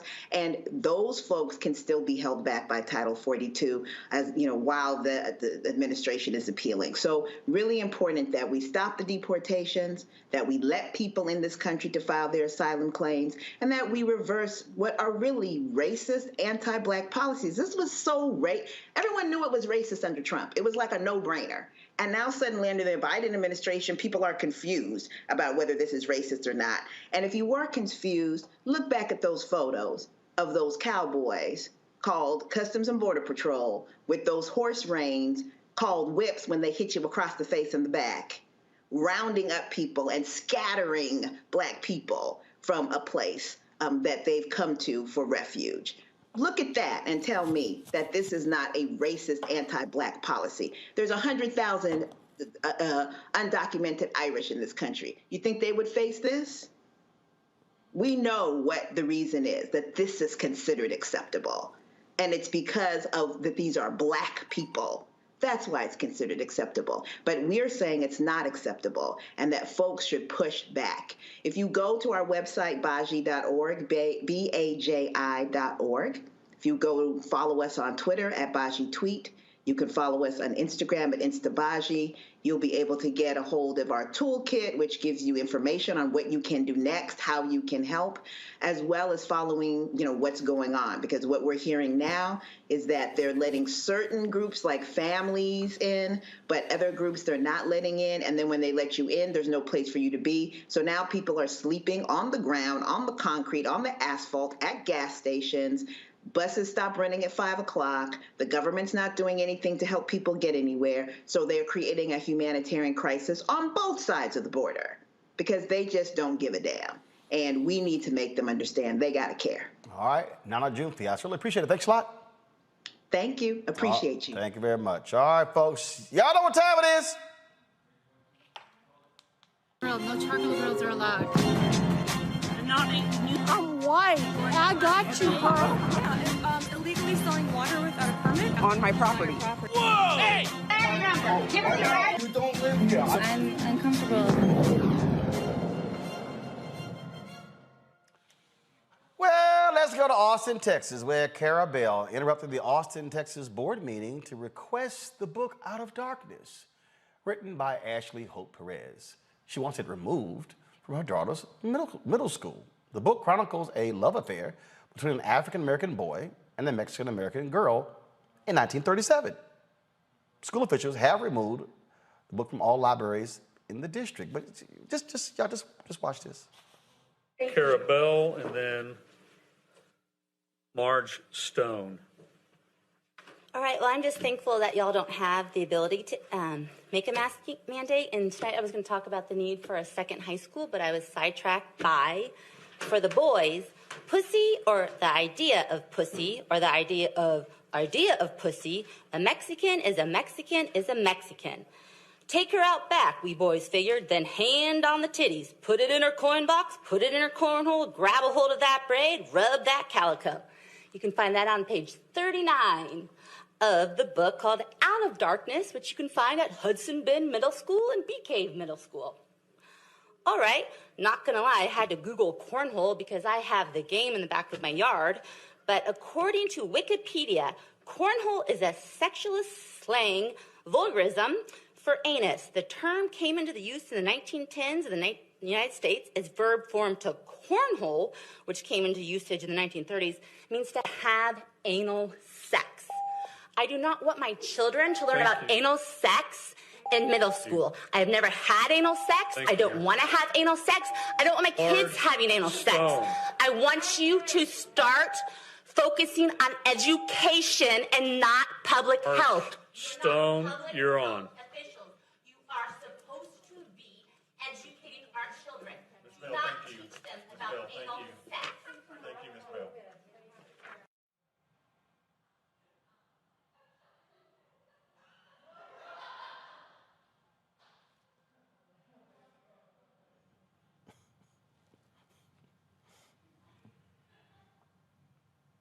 I bet her husband's like, damn, everyone knows now.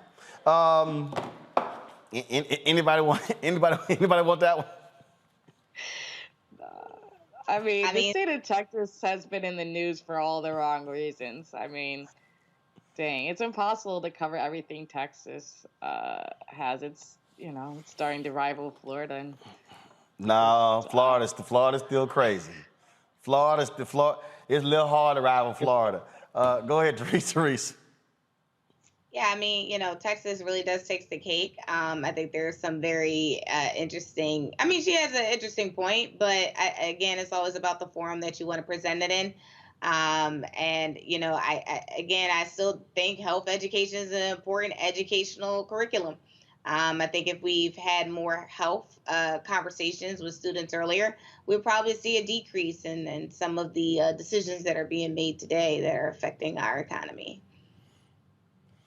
Go ahead, Mustafa.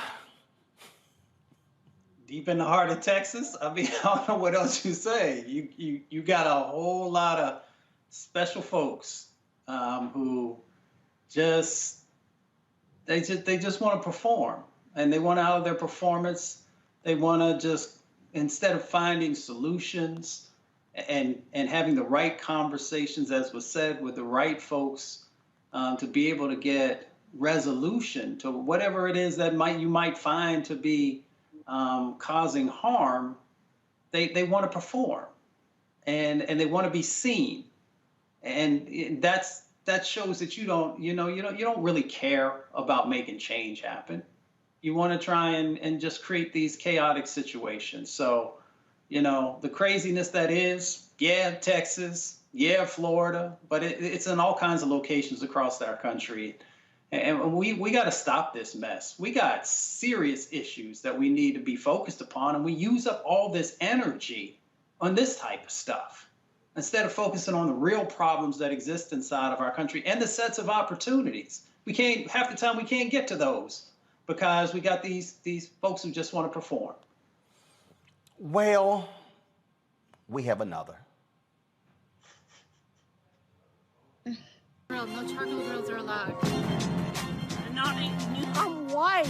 I got you, huh? Yeah, illegally selling water without a permit On my property. Whoa! Hey! You don't live here. I'm uncomfortable. So, an Oregon school worker gets suspended for up to a week for coming to work in blackface. A Newburgh school district staff member painted her face with iodine. Why? To represent Rosa Parks, to protest the school district's vaccine mandate. I wish we had her picture. The employee was sent home and placed on administrative leave. The Newburgh School District released the following statement. Friday, one of our employees reported to work in blackface. The employee was removed from the location and HR has placed the employee on administrative leave. The administration of Newburgh Public School condemns all expressions of racism. It's important to remember how blackface has been used to misrepresent black communities and do harm. We acknowledge the violence this represents and the trauma it evokes, regardless of intention. The superintendent of the school district, Dr. Joe Morlock, I am horrified, angry, and ashamed that this happened, as is nearly every other staff member. The students of color in Newburgh deserve so much more. This goes against everything I and the vast majority of NSD staff believe and is unfathomably offensive. Now, this is not the first racially motivated incident in the school district this year. A student used Snapchat to host a slave trade. Here's what I think interesting. No, put the superintendent's statement back up. He said, the students of color in Newburgh deserve so much more. So do the white folks. They do as well. See, what you have here is you got these crazy ass, and I'm gonna say these crazy ass white folks around the country who are saying what's requiring vaccines, it's like segregation. In fact, I remember we're done with the statement, y'all. Thank you, we're done. Okay, we take it off. I remember somebody had a photo where they try to use colored water fountains by saying vaccine, no vaccine. I don't think these people really understand what Jim Crow was all about. These folks, Brianna, out their damn mind.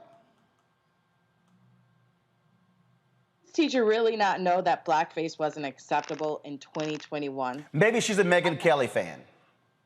Yeah, right. And even when Megyn Kelly, didn't understand why it was wrong, it was wrong. And it was wrong when, Virginia Governor Ralph Northam did or did not do it. And it was wrong when Jimmy Fallon apologized to Chris Rock for not doing it. I mean, this has happened for a while. And when Hollywood started reassessing blackface, I don't know how anybody can start thinking like, maybe this is right.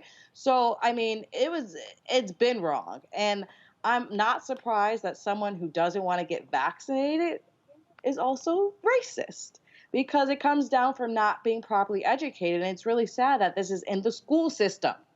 That's why America is not progressing, is because the people who are supposed to be teaching our kids and so forth think this is all right. Mustafa? Well, first of all, why is it that Dr. Morlock, and maybe there's still a process they have to go through, why is this individual who is representing, who works inside of the school system, inside of the educational system, still have a job? Because the trauma that they created has ripples. As you said before, it's the students of color who feel those ripples of trauma. It is also white students also who in many instances are now beginning to analyze past behaviors and present sets of behaviors. So there are all these different impacts that this individual has created and has done with intentionality. They made a choice to actually go and place the substance on their face and to go into a public setting and to think that that was okay. So there's no reason for them, because they made an informed decision. It wasn't like they were walking, fell down, something got on their face and they didn't know it was on there, and then they were walking around, you know, in public with these types of things. We have to stop making excuses for folks and stop allowing individuals to put trauma on all kinds of different folks. So if you want to act up, if you want to, you want to express yourself in certain ways, then understand that there are repercussions for that. And one of those repercussions might be that you no longer have a job. Teresa? Yeah, I agree. I agree with Mustafa. You know, the Stop Excuses campaign needs to start and stop, not only in education institution, but again, how we govern each other in public places and in the boardroom. So I think there has been a lot of intentional, and I don't think anybody just wakes up and want to put the blackface on. But again, we're not sure what the mindset of some of these individuals are when they say they care about the students, when they say they care about individuals or people or Americans, but yet they do these things that try to divide us.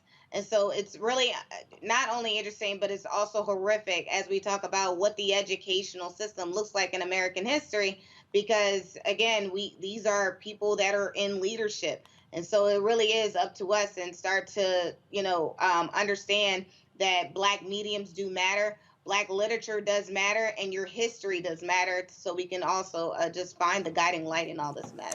Absolutely. All right, folks, some sad news. She helped make Lady Marmalade a hit, was part of the 1970s group LaBelle.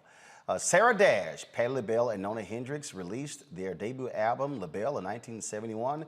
Lady Marmalade, a single from the mid-70s Nightbirds album, proved to be the group's most successful song, topping the Billboard Hot 100 chart.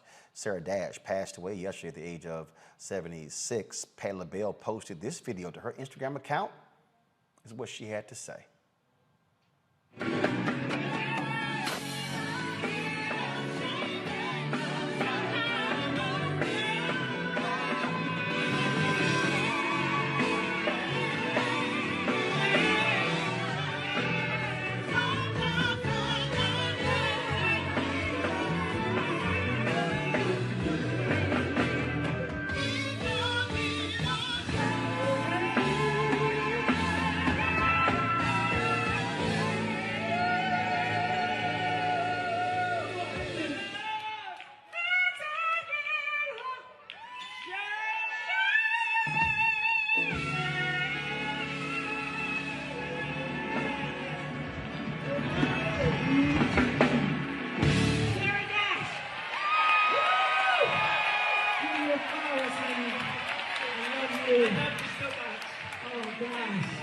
Patti LaBelle wrote, "We were just on stage together on Saturday, and it was such a powerful and special moment. Sarah Dash was an awesomely talented, beautiful, and loving soul who blessed my life and the lives of so many others in more ways than I can say."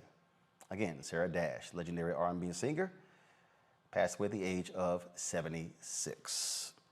Man, wow, just on stage on Saturday. And so certainly prayers go out to her and her family. Folks, that is it for us today on Roland Martin Unfiltered. I want to thank Brianna. I want to thank Teresa as well as Mustafa for joining us on today's show. We certainly appreciate all of you for being with us, for watching. Those of you on YouTube, on the Black Star Network app, Facebook, Twitter, Periscope, Instagram as well. Folks, if y'all want to support what we do here at Roland Martin Unfiltered, please join our Bring the Funk fan club, where every dollar you give goes to support this show and what we do. Cash App is $RM Unfiltered. PayPal is R Martin Unfiltered. Venmo is RM Unfiltered. Zelle is Roland@RolandSMartin.com. Roland@RolandMartinUnfiltered.com. And of course, we want you to download the Black Star Network app, folks. We've already surpassed 10,000. And in fact, we've had, since we launched it on September, so basically 17 days ago, 12,420 downloads. And now we want to get to 20,000. And so please download it. You can do it on your app, on your Apple phone, your Android. You can do it, and of course, that's an ad agency calling me right now. And so I will call you as soon as I get off the show in 60 seconds. Bye. See, y'all know I'm ignorant. I'll do that. iPhone, Android TV, Roku, Apple, Amazon TV, Amazon Fire Stick, Samsung TV, Xbox as well. Folks, we're everywhere. And so we've got some amazing things we're going to be rolling out. We're taking our time. We're building it. We're going to have some shows we're going to be announcing. We just got to put all the pieces in place. We're almost done with our studio here as well. And so I can't wait to unveil it. And I am hoping I will be able to unveil it on Monday. And so Tuesday at the latest. So that's what we're working on right now. And so we appreciate all that you do. Thank you for support. Thank you for watching the show. Y'all know we are sitting here building something phenomenal. And if you got folks out here who love running their mouths, and let me tell y'all something, you're going to have haters out here, and they going to say whatever. Like I got all these old ignorant people on social media saying, when you going to talk about what's happening with Haiti?